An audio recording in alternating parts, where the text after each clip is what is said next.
Hi everyone. अब देखो, आज का टॉपिक है लीनियर कॉन्ग्रुएंस थ्योरम। ठीक है, ये मॉडल अरिथमेटिक का ही पार्ट है। ठीक है, आगे अपन धीरे धीरे बढ़ते जा रहे हैं। ठीक है, अब अपन थोड़े से समझदार बनते जा रहे हैं नंबर थ्योरी में, क्योंकि नंबर थ्योरी बहुत ही जनरली ऐसा टॉपिक नहीं है जिसमें जनरली आपको कॉन्फिडेंस गेन हो जाए। कभी भी क्वेश्चन में फंस जाते हो और समझ में नहीं आता है, सॉल्यूशन देखने के बाद भी नहीं समझ में आता है कि यार एक चल क्या रहा है इसमें यार। ठीक है ना, तो अपन धीरे धीरे करके कॉन्फिडेंस गेन करेंगे। ठीक है, लीनियर कॉन्ग्रुएंस थ्योरम, इसमें होता क्या है, आपको कुछ ऐसा लिखा होता है, a x congruent to b modulo n. मतलब मैं एन से डिवाइड कर रहा हूँ ए एक्स और बी को, तो दोनों का रिमाइंडर सेट क्या है, सेम है। वही सिंपल सा कंसेप्ट। ठीक है, तो मेरे को बताना है कि एक्चुअल में वो सेट है कौन सा, है ना, वो सेट है कौन सा, और क्या एक ही सेट है, क्या एक से ज़्यादा नहीं हो सकते, या फिर क्या ऐसा हो सकता है कि एक भी सेट नहीं हो। ठीक है, ये कुछ प्रश्न हैं जो कि इसमें आएंगे, किस में आएंगे, लीनियर कॉन्ग्रुएंस थ्योरम में आएंगे। ठीक है, इनको अपन को पता करना है। ठीक है, अब इसमें अपना बेसिक जो वो होता है एजेंडा, है ना, अपन जो करना चाहते हैं वो क्या करना चाहते हैं, इस एक्स के सामने जो खड़ा है ना ए, इसको हटाना चाहता हूँ। मैं कुछ प्रॉपर्टीज अप्लाई करूंगा जो अपन ने प्रॉपर्टीज अप्लाई की पढ़ी हुई हैं, और उसको अप्लाई करने के बाद ये ए हट जाएगा, है ना, रिड्यूस कर लूंगा, ये बी कुछ चेंज होके बी डैश हो जाएगा, है ना, और मेरा सॉल्यूशन कुछ इस तरीके से दिखेगा। ठीक है, इसमें भी मेरी एक कोशिश रहेगी क्या, कि ये जो बी डैश हो ना मेरा, ये बी डैश मेरा एन से छोटा हो जाए। भाई एन से छोटा होगा और जीरो से बड़ा होगा, तभी तो बी डैश को मैं रिमाइंडर बोलूंगा, तभी क्या बोलूंगा मैं, बी डैश को रिमाइंडर, और तभी ये मेरा एक सॉल्यूशन सेट होगा। क्या होगा, ये एक सॉल्यूशन सेट। भाई ये चीज़ तो अपन डिस्कस कर चुके हैं, है ना। हर एक पॉसिबल रिमाइंडर वो उस इक्वेशन का एक सॉल्यूशन होता है। जैसे मान लो ये एन की जगह 5 लिखा होता, 5 लिखा होता तो इसके 5 पॉसिबल सेट ऑफ सॉल्यूशन हो सकते हैं। कौन, एक जो जीरो रिमाइंडर दे रहा हो, एक जो 1, एक जो 2, 3, 4, ऐसे करके 5। तो उनमें से कोई एक सॉल्यूशन आ सकता है, और हो सकता है एक से ज़्यादा भी आते हो। ठीक है ना, और ऐसा भी हो सकता है कि एक भी नहीं आ रहा हो। तो अपन को ये पता करना होगा। अब इससे पहले, यदि ये सब शुरू करने से पहले कुछ बेसिक चीज़ें अपन को पता होना चाहिए। तो सबसे पहले अपन बेसिक थॉट्स पे जाते हैं। ठीक है, आराम से ही करेंगे, बिल्कुल शांति से। ठीक है ना, अब ये आप पे ही डिपेंड करता है, आप कितनी शांति से देखना चाहते हो। ठीक है, क्योंकि जनरली अगर मैं फटाफट बता दूंगा ना सब कुछ, तो कुछ क्वेश्चन सॉल्व हो रहे होंगे पर सारे नहीं हो रहे होंगे। ठीक है, फिर दिक्कत आएगी आपको, और कंसेप्ट पूरा नहीं पता लगेगा तो डेफिनेटली कन्फ्यूजन भी होगा। पूरा कंसेप्ट पता होने के बाद में आप कॉन्फिडेंट रहोगे कि हाँ मैं जो कर रहा हूँ वो गलत नहीं कर रहा हूँ, सही कर रहा हूँ, और कुछ भी एस्केप नहीं हो रहा है। ठीक है, तो दो चीज़ें जो आपको पता होना चाहिए बेसिकली इसके लिए, होता है कॉन्ग्रुएंट सॉल्यूशन। क्या होता है कॉन्ग्रुएंट सॉल्यूशन, और क्या होता है इनकॉन्ग्रुएंट सॉल्यूशन। ये दो चीज़ों के बारे में आपको ज़रूर पता होना चाहिए। ठीक है, थोड़ा सा सरकाते हैं इसको ऊपर। अब देखो, मैं एक एग्जांपल लेता हूँ, एग्जांपल में उदाहरण के तौर पे बताने में ज़्यादा मज़ा आता है ना।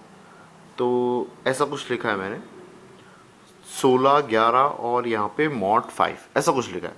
ठीक है, और एक और ले लेता हूँ मैं अपना पुराना दोस्त 36 वाला। 36 के टाइम पे यहाँ पे 11 लिखा था क्या, 36 के टाइम पे यहाँ पे 16 लिखा था अपन ने। हाँ, ये अपना पुराना दोस्त है, इसको शुरू से अपन साथ में लेके चल रहे हैं। ठीक है ना, तो इन दोनों को देखो आप, ये क्या है, 16 और 11 दोनों 5 से डिवाइड करने पे सेम रिमाइंडर दे रहे हैं, मतलब कि 1। मतलब ये रिमाइंडर सेट 1 को बिलोंग कर रहा है, ये वाला, है ना। और इसको देख रहे हो, ये भी 1 ही रिमाइंडर दे रहा है। मतलब ये दोनों इक्वेशन या दोनों एक्सप्रेशन आपको रिमाइंडर 1 ही दे रहे हैं। मतलब ये सेम सेट को बिलोंग कर रहे हैं, ये सेम सेट को बिलोंग कर रहे हैं, है ना। सेम सेट ऑफ रिमाइंडर, ऐसा लिख सकते हो, सेम सेट ऑफ रिमाइंडर इसको बिलोंग कर रहे हैं। तो इसका मतलब ये क्या है, कॉन्ग्रुएंट सॉल्यूशन है। क्या है, कॉन्ग्रुएंट सॉल्यूशन। तो कॉन्ग्रुएंट सॉल्यूशन का मतलब क्या होता है, same set of remainder, same set of remainder, ठीक है। हाँ, तो इससे आपको ये अंदाजा हो जाएगा कि इनकॉन्ग्रुएंट सॉल्यूशन का मतलब क्या होगा कि वो दोनों सॉल्यूशन के रिमाइंडर क्या आ रहे हों अलग अलग, क्या आ रहे हों अलग अलग, ठीक है। तो अब पर इसको डिस्कस करने की ज़रूरत क्या है? तो बात ऐसी है कि मैं अगर बोलूं कि मेरा सॉल्यूशन एक आया या दो आए या तीन आए, ये किस पे डिपेंड करेगा? मैं एक बात देख रहा हूं कि मेरा रिमाइंडर वन आ रहा है, मेरा रिमाइंडर वन आ रहा है, पर ऐसी इक्वेशन तो बहुत सारी पॉसिबल है। देखो 16 11 5, 36 16 5, है ना, और भी ऐसे बहुत सारे मैं लिख दूंगा, तो ये सारे मेरे क्या है रिमाइंडर वन ही दे रहे होंगे। तो मैं इनको एक सॉल्यूशन बोलूँ या 17 सॉल्यूशन बोलूँ? समझ में आई ना बात? तो मैं जब मेरा एक ही रिमाइंडर सेट होता है तो मैं उसको एक ही सॉल्यूशन बोलता हूँ। क्या बोलता हूँ? एक ही सॉल्यूशन सेट है। क्या है? एक ही सॉल्यूशन सेट, ठीक है। तो वो एक ही सॉल्यूशन है, मैं क्या बोलूँगा उसको? एक ही सॉल्यूशन।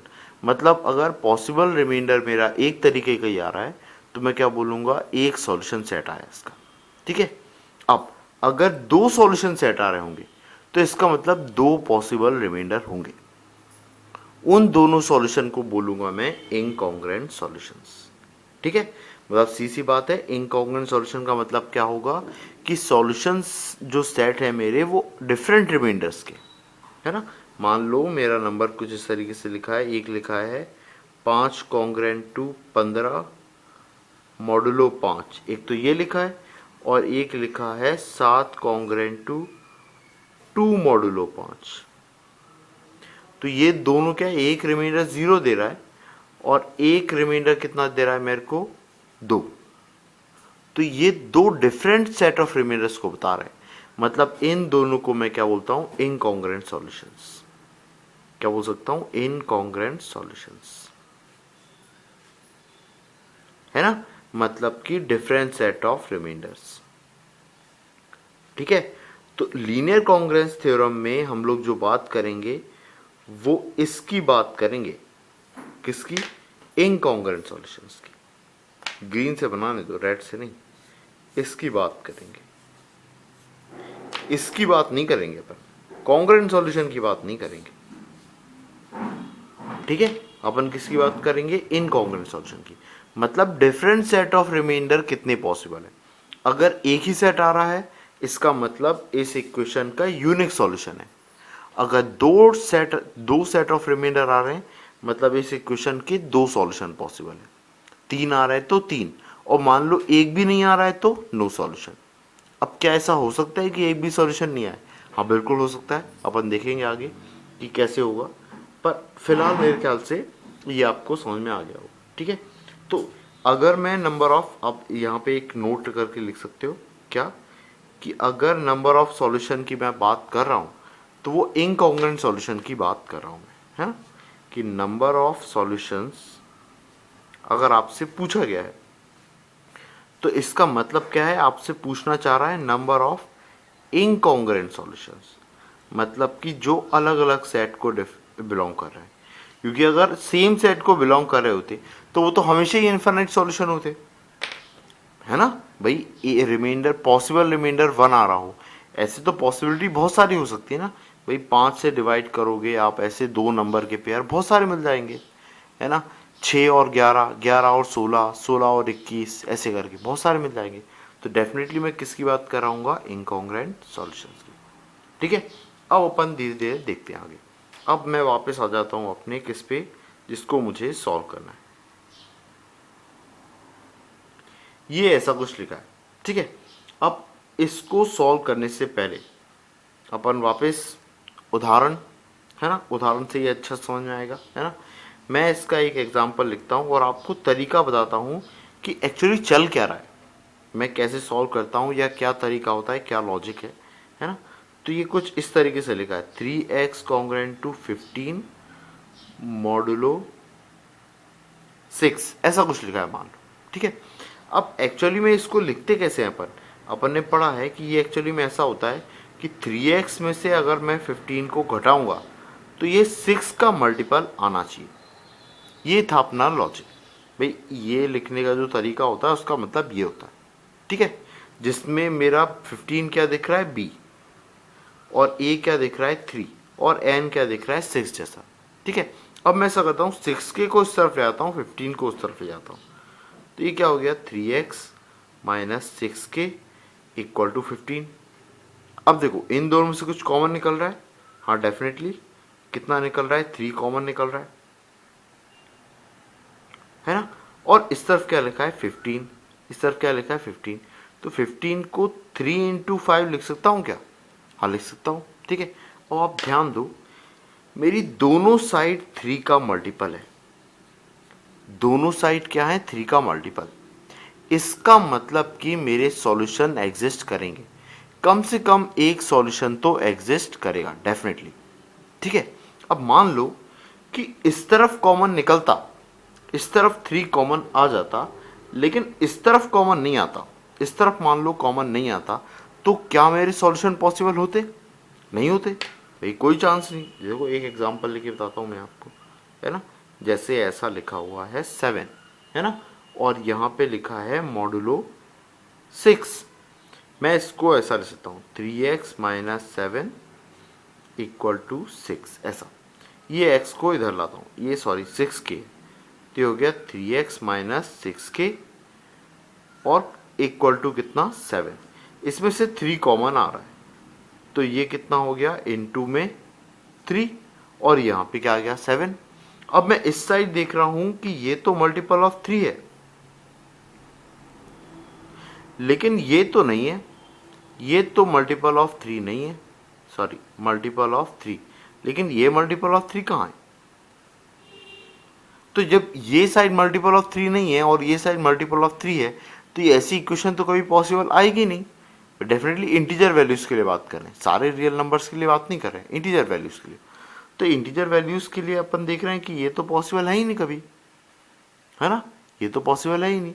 तो भाई अगर ये पॉसिबल नहीं है, अगर ये पॉसिबल नहीं है, तो मेरे को क्या समझ में आ रहा है कि इसका जो HCF, इसका ये जो 3 लिया है मैंने कॉमन, ये 3 जो कॉमन लिया है ये क्या है एक्चुअल में HCF है, मतलब एक हाईएस्ट कॉमन फैक्टर जो मैंने इन दोनों में से कॉमन लिया है बाहर, ये 3।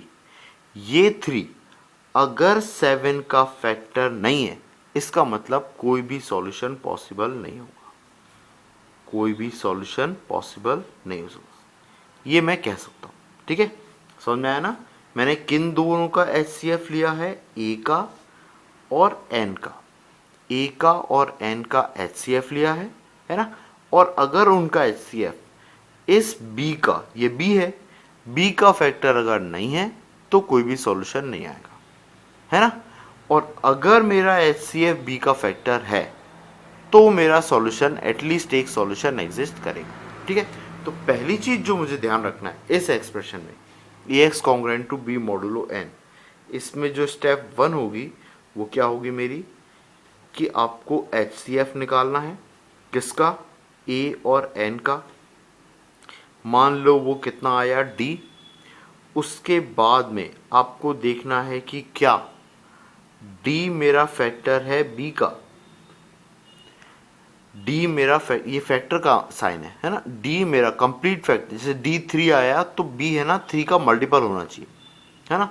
तो अगर कंप्लीट है, अगर है तो मेरे सॉल्यूशन एग्जिस्ट करेंगे, सॉल्यूशन एग्जिस्ट, है ना, अगर है तो यस, अगर नहीं है तो नो सॉल्यूशन। समझ में आया। सेकंड चीज, अगर ये करा तो इसका मतलब कि मेरे D सॉल्यूशन एग्जिस्ट करेंगे।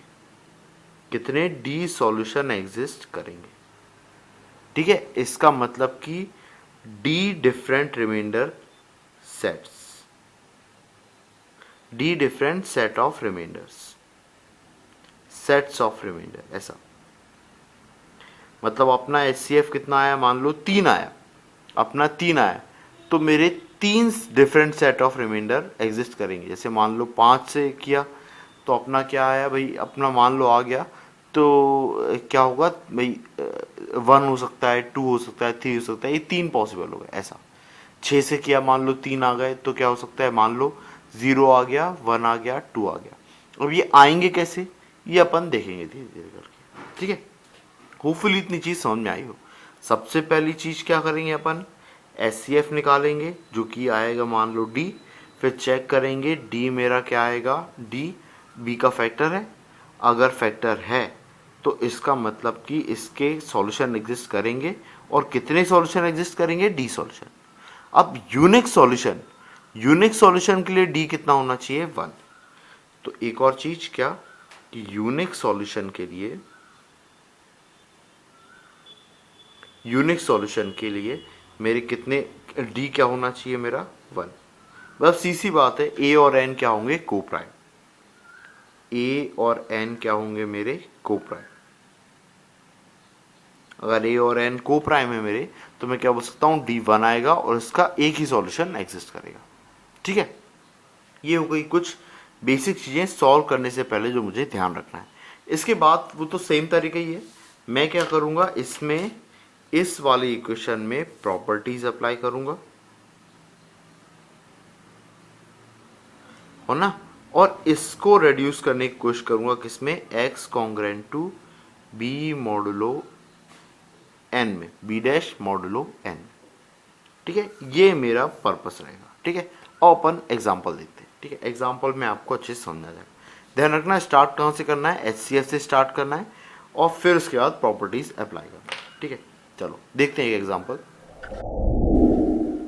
हाँ, अब इस लीनियर इक्वेशन को मेरे को सॉल्व करना है, इसको सॉल्व करना है। तो ये सबसे पहले तो क्या है, ये है मेरा ए, ये है मेरा ए, और ये मेरा एन, ये है मेरा बी। मैं सबसे पहली चीज़ जो करता हूँ वो क्या होता है, H C F of A comma N, मतलब कि एच सी एफ किसका निकालना है मेरे को, 18 और 42 का। वो कितना आ रहा है, 6 आ रहा है, 6 आ रहा है ना। अब देखता हूँ, ये 6 आया, ये 6 मेरा एच सी एफ है क्या, डी है ना। अब डी मेरे को क्या चेक करना है, सेकेंड स्टेप, ये पहली स्टेप थी, सेकेंड स्टेप, डी क्या मेरा बी का फैक्टर है, डी बी का फैक्टर, डी कितना है 6, और बी कितना है 30, तो 6 30 का फैक्टर है, हाँ डेफिनेटली सही है। तो इसका मतलब सॉल्यूशन मेरे एग्जिस्ट करेंगे, है ना। और कितने सॉल्यूशन एग्जिस्ट करेंगे, 6 सॉल्यूशन एग्जिस्ट करेंगे। अब 6 सॉल्यूशन निकालने के लिए क्या करेंगे, पहले तो इसको सॉल्व करें। अब देखो, अगर मैं इसमें से 6 हटाऊंगा तो मेरे को एक चीज ध्यान है कि मैं जब डिवाइड करता था तो 42 को भी मैं डिवाइड करता था उस नंबर से जो नंबर क्या होता था, एचसीएफ होता था, जो नंबर कॉमन आ रहा है वो, और 42 का, है ना, ऐसे ही करते थे ना, ध्यान है आपको। ए के कॉन्ग्रेंट टू बी के था और मॉडुलो एन होता था, तो मैं जब के हटाता था तो मैं क्या करता था, एन को भी डिवाइड करता था किससे, एच सी एफ ऑफ के और एन से। ठीक है, इसी में अप्लाई किया, तो 6 से डिवाइड किया तो देखो 18 को किया तो ये कितना हो गया 3x, और ये हो गया 5, और मॉडुलो अब 42 को डिवाइड करना है, किससे डिवाइड करना है, 6 और 42 के एचसीएफ से, तो वो कितना होगा 6 ही होगा, 6 से डिवाइड हो जाएगा, ये कितना 7 आ जाएगा। तो ये लिखा हुआ है 3x कॉन्ग्रेंट टू क्या है 5 मॉडुलो 7। अब इसमें प्रॉपर्टीज लगाना है। तो देखो आप ये बताओ कि मैं इस तरफ ऐसा क्या मल्टीप्लाई करूं कि 7 के आसपास आ जाए। देखो 2 का मल्टीप्लाई करूं, काम बन जाएगा, है ना।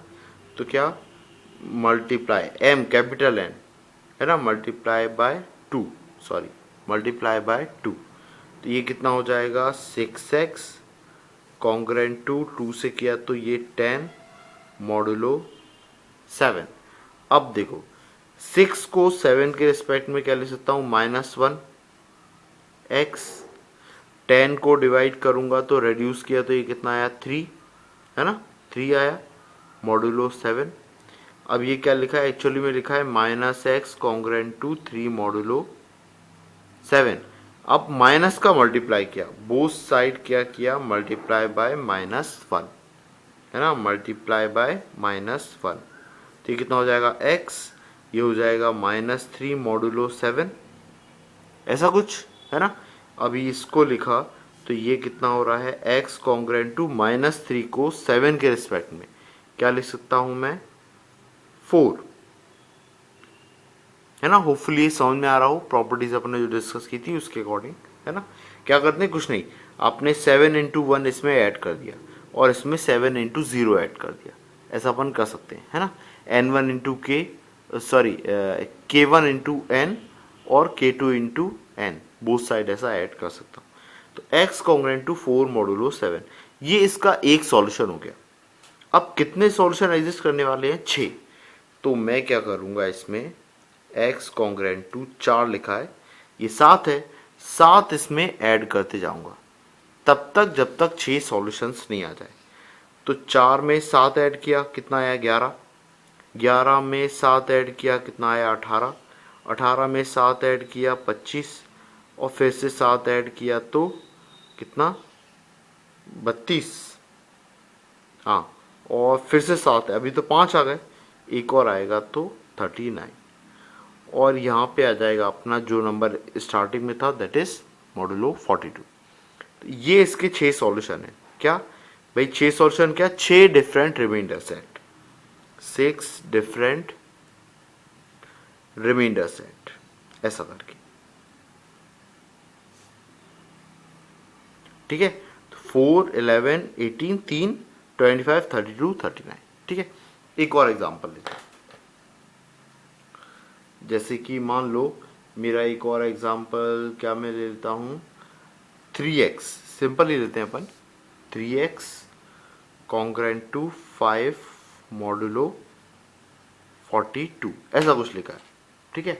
अब इसको मैं करूँगा तो देखो, इसको डिवाइड करता हूँ मैं इससे, तो ये कितना आ जाएगा, 3 और 42, 3 और 42 का HCF देखो, सबसे पहली चीज़ क्या देखूंगा मैं, HCF A और N का, तो वो कितना आ रहा है, HCF ऑफ 3 और 42, तो वो आ रहा है मेरा कितना, 3 आ रहा है ना।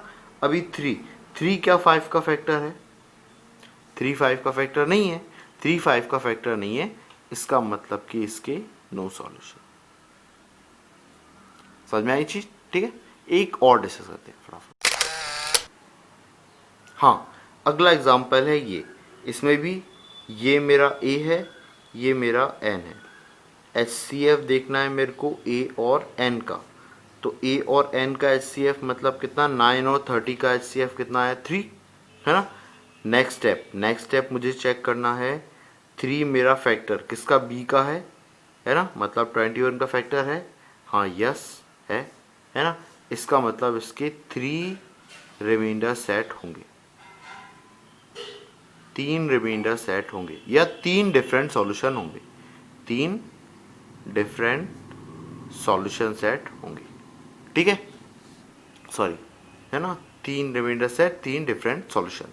अब देखो कैसे करेंगे अपन, इसमें कैलकुलेशन लगाते हैं, ये 30 है, ये 9 है, किस चीज़ का मैं मल्टीप्लाई, पहले तो मैं 3 हटा देता हूँ, भाई कॉमन आ रहा है ना, तो 3 हटा दिया, तो ये कितना आ गया, 3x आ गया, इसमें से हटाया तो ये 7 आ गया, और इसको जो डिवाइड करूँगा वो 9 और 30 के HCF मतलब 3 से डिवाइड करूँगा, तो ये कितना आ जाएगा, ये 3 से ये 10 आ जाएगा, ठीक है। अब बहुत सिंपल है, बोथ साइड, भाई ये 3 को 10 के करीब लाना है, भाई करीब आ जाएगा तो ये नंबर हट जाएगा, ऐसा हुआ है ना। तो क्या 3 का मल्टीप्लाई कर दूं, मल्टीप्लाई बाय 3, तो ये कितना हो जाएगा 9x, और 3 से मल्टीप्लाई किया तो 21, और ये कितना आ जाएगा मॉडुलो 10। अब ये वाला इधर वाला दे रहा है -1, और ये दे रहा है 1 मॉडुलो 10, बोथ साइड मैंने -1 का मल्टीप्लाई किया, तो ये आया -1 मॉडुलो 10। इस -1 को मैं लिख सकता हूँ क्या, 9 मॉडुलो 10, है ना भाई, 10 ऐड कर दिया सीधा सा, है ना। अब ये मेरा एक सॉल्यूशन आ गया, मेरे को कितने चाहिए, 3, तो मेरे 3 सेट जो आ रहे होंगे वो क्या आ रहे होंगे, x कॉन्ग्रेंट टू, एक तो 9, फिर 10 ऐड करते चलना है, तो 19 और 29, ये 3 आ गए, फिर मॉड यहाँ पे आ जाएगा क्या, 30, तो 3 सेट ऑफ रिमाइंडर आ रहा है, ठीक है। होपफुली ये चीज़ आपको समझ में आई हो। लाइट चली गई भैया, और हमारा लेक्चर भी खत्म हो गया ऑलमोस्ट, ठीक है। ये ऐसा हो ही रहा है, लास्ट टाइम भी चली गई थी, ठीक है, कोई बात नहीं, ठीक है। होपफुली इतना समझ में आया हो आपको। नेक्स्ट लेक्चर में अपन सिस्टम ऑफ इक्वेशन देखेंगे, मतलब एक से ज़्यादा इक्वेशन होगी आपकी, उनको देखेंगे, ठीक है। तब तक के लिए जय हिंद।